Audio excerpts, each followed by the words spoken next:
ಯೋಂತಃ ಪ್ರವಿಶ್ಯ ಮಮ ವಾಚಮಿಮಾಂ ಪ್ರಸುಪ್ತಾಂ ಸಂಜೀವಯತ್ಯಖಿಲಶಕ್ತಿಧರಸ್ವಧಾಮ್ನ ಅನ್ಯಾಂಶ್ಚ ಹಸ್ತಚರಣಶ್ರವಣತ್ವಗಾದೀನ್ ಪ್ರಾಣಾನ್ನಮೋ ಭಗವತೆ ಪುರುಷಾಯ ತುಭ್ಯಂ.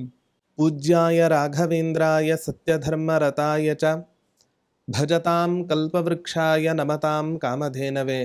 ಧ್ರುವಾದಿಧ್ವಾಂತರವಯೇ ವೈಷ್ಣವೇಂದೀವರೇಂದವೇ ಶ್ರೀರಾಘವೇಂದ್ರ ಗುರವೇ ನಮೋ ಅತ್ಯಂತದಯಾಲವೇ.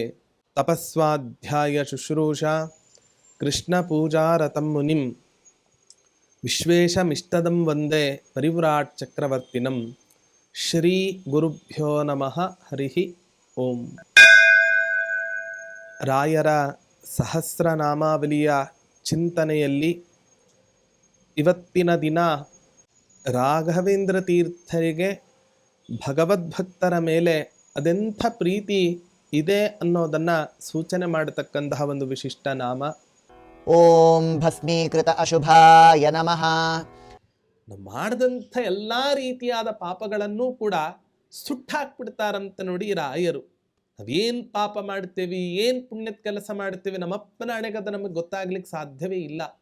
ಹಾಗಾಗಿ ಯಾಕೆಂದ್ರೆ ಪ್ರತಿಯೊಬ್ಬ ಪುರುಷನೂ ಕೂಡ ಇವತ್ತಿನ ದಿನ ಜಾನಾಮಿ ಧರ್ಮಂ ನಚಮೇ ಪ್ರವೃತ್ತಿ ಜಾನಾಮ್ಯ ಧರ್ಮಂ ನಚಮೇ ನಿವೃತ್ತಿ. ಧರ್ಮ ಅಧರ್ಮ, ಪುಣ್ಯ ಪಾಪ ಇದು ಯಾವುದು ಅಂತ ತುಂಬ ಚೆನ್ನಾಗಿ ಗೊತ್ತಿದೆ. ಧರ್ಮದ ಬಗ್ಗೆ ಗೊತ್ತಿದ್ರೂ ಕೂಡ ಆ ಧರ್ಮವನ್ನು ಮಾಡಲಿಕ್ಕೆ ಇವತ್ತಿನ ದಿನ ಅವನಿಗೆ ಪ್ರವೃತ್ತಿ ಆಗ್ತಾ ಇಲ್ಲ. ಜಾನಾಮ್ಯ ಧರ್ಮಂ, ಧರ್ಮಕ್ಕಿಂತಲೂ ಇನ್ನೂ ತುಂಬ ಚೆನ್ನಾಗಿ ಅಧರ್ಮದ ಬಗ್ಗೆ ಗೊತ್ತಿದೆ. ಆ ಅಧರ್ಮದ ಕೆಲಸವನ್ನು ಮಾಡದೇ ಇರಲಿಕ್ಕೆ ಇವತ್ತಿನ ದಿನ ಅವನ ಕೈಯಲ್ಲಿ ಸಾಧ್ಯವಾಗ್ತಾ ಇಲ್ಲ. ಹಾಗಾಗಿ ಗೊತ್ತಿದ್ದು ನಮ್ಮ ಜೀವನದಲ್ಲಿ ಮಾಡ್ತಕ್ಕಂಥ ಪಾಪಗಳು ಅನೇಕ, ಗೊತ್ತಿಲ್ಲದೆ ಮಾಡ್ತಕ್ಕಂಥ ಪಾಪಗಳು ಇನ್ನೂ ಅನೇಕ. ಹಾಗಾಗಿ ಗೊತ್ತಿದ್ದು ಗೊತ್ತಿಲ್ಲದೆ ಮಾಡ್ತಕ್ಕಂಥ ಯಾವ ಪಾಪಗಳಿದೆ, ಈ ಎಲ್ಲ ರೀತಿಯಾದಂಥ ಪಾಪಗಳನ್ನು ಪರಿಹಾರ ಮಾಡ್ತಕ್ಕಂತಹ ಮಹನೀಯರು ಯಾರು ಅಂತ ಹೇಳಿದರೆ ಅದು ರಾಘವೇಂದ್ರ ತೀರ್ಥರು. ಒಬ್ಬ ಸುಭಾಷಿತಕಾರ ತುಂಬಾ ಚೆನ್ನಾಗಿ ಹೇಳ್ತಾನೆ, ಅತ್ಯುತ್ಕಟೈಹಿ ಪುಣ್ಯ ಪಾಪೈಹಿ ಇಹೈವ ಫಲಮಶ್ನುತೆ. ತನ್ನ ಜೀವನದಲ್ಲಿ ಮಾಡಿದಂತಹ ತುಂಬಾ ಪುಣ್ಯದ ಕೆಲಸದ ಫಲ ಅಥವಾ ಅತಿಶಯವಾದ ಪಾಪದ ಫಲ ಅದನ್ನೇನ್ ಮೇಲೆ ಹೋಗಿ ಅನುಭವಿಸಬೇಕು ಅಂತ ಇಲ್ಲ. ಈ ಜನ್ಮದಲ್ಲಿಯೇ ತಾನು ಮಾಡಿದ ಅತಿಶಯವಾದ ಪುಣ್ಯದ ಹಾಗೂ ಪಾಪದ ಫಲವನ್ನು ಇಲ್ಲೇ ಅನುಭವಿಸುವಂತೆ ಮಾಡಿಬಿಡ್ತಾನಂತೆ ಪರಮಾತ್ಮ.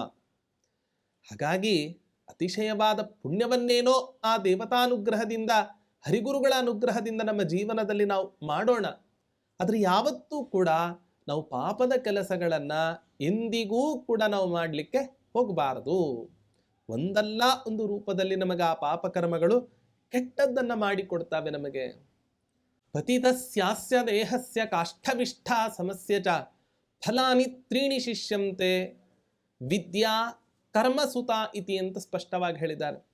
ಹಾಗಾಗಿ ನಾವು ಮಾಡಿದ ದುಷ್ಕರ್ಮಗಳು ನಮ್ಮನ್ನು ಬೆನ್ನು ಬಿಡದೆ ನಮ್ಮನ್ನು ಅರಸಿಕೊಂಡು ಬರ್ತಾವೆ. ಹಾಗಾಗಿ ಯಾವತ್ತೂ ಕೂಡ ದುಷ್ಕರ್ಮಗಳನ್ನು ಮಾಡೋದಾಗಲಿ, ಆ ಕೆಟ್ಟ ಕರ್ಮಗಳನ್ನು ಮಾಡೋದ್ರಿಂದ ಪಾಪವನ್ನು ಸಂಪಾದನೆ ಮಾಡತಕ್ಕಂತಹ ಪ್ರವೃತ್ತಿ ನಮ್ಮ ಜೀವನದಲ್ಲಿ ಯಾವತ್ತೂ ಕೂಡ ಇರಬಾರದು ಅನ್ನೋದನ್ನು ಸ್ಪಷ್ಟವಾಗಿ ನಾವು ಅರ್ಥ ಮಾಡಿಕೊಳ್ಬೇಕು.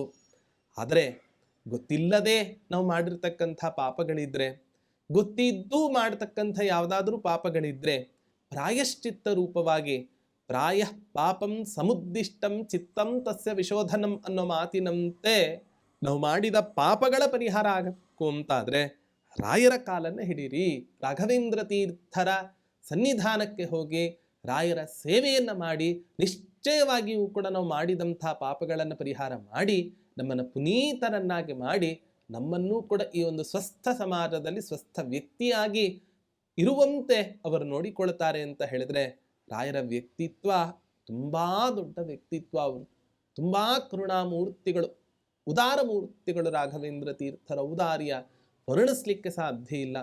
ಇಂತಹ ರಾಯರಿಗೆ ನಾವು ನಮ್ಮ ಜೀವನದಲ್ಲಿ ಮಾಡಿದ ಎಲ್ಲ ಪಾಪಗಳನ್ನು ಕೂಡ ಪರಿಹಾರ ಮಾಡಲಿ, ನಮ್ಮ ಜೀವನದಲ್ಲಿ ಸುಖವನ್ನು ತಂದುಕೊಡಲಿ, ಭಗವಂತನಲ್ಲಿ ಭಕ್ತಿಯನ್ನು ತಂದುಕೊಡಲಿ, ಸಮಾಜಕ್ಕೆ ನಾಲ್ಕಾರು ಕೆಲಸವನ್ನು ಮಾಡತಕ್ಕಂತಹದ್ದಾಗಲಿ, ನಮ್ಮ ಮೂಲಕ ಏನಾದರೂ ಒಂದಿಷ್ಟು ಒಳಿತನ್ನು ಮಾಡುವಂತೆ ರಾಯರು ಅನುಗ್ರಹವನ್ನು ಮಾಡಲಿ ಅಂತ ಈ ನಾಮದ ಚಿಂತನೆಯಲ್ಲಿ ನಾವು ಮಾಡಬಹುದಾಗಿದೆ.